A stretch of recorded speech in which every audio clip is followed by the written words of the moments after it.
It is the performance review season. Are you ready to ask for the raise? Hi guys, this is Dr. Nancy from Honey with Milk.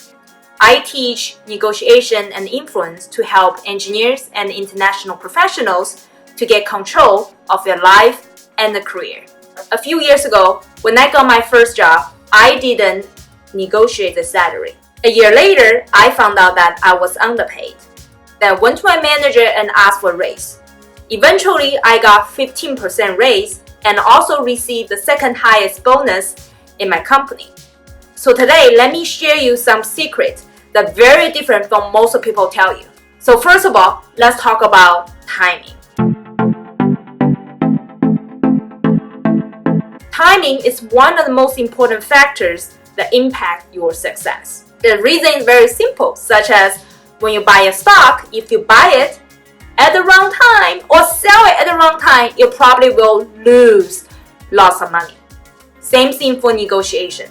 You can also wait until the performance review season.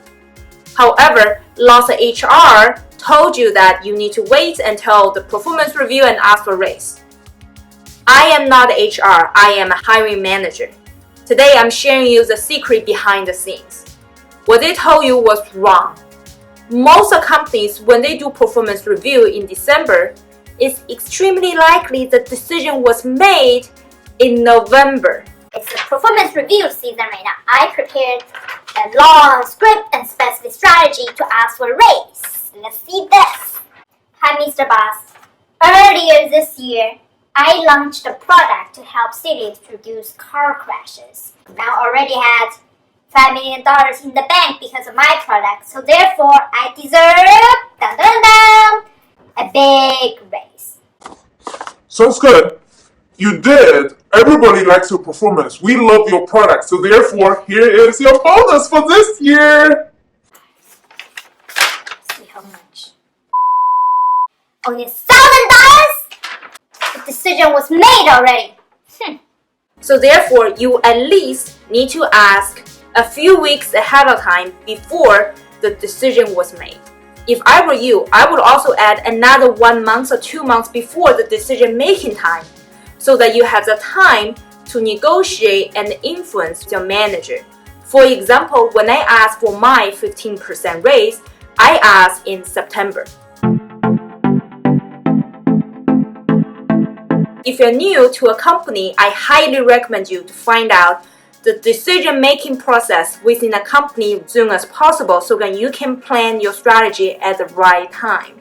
If you have been in the company for a while and you need to take action today.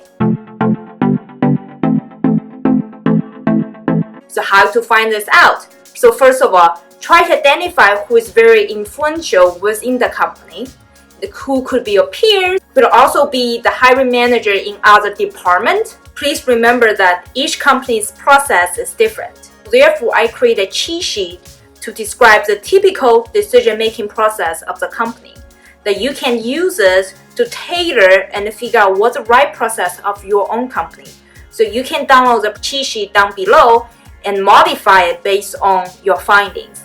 And once you finish that, make sure you comment down below and let me know what you discover, and probably you find something very surprising. If you like the similar content from the perspective of hiring manager, please comment down below and hit the like button. Good luck with the race!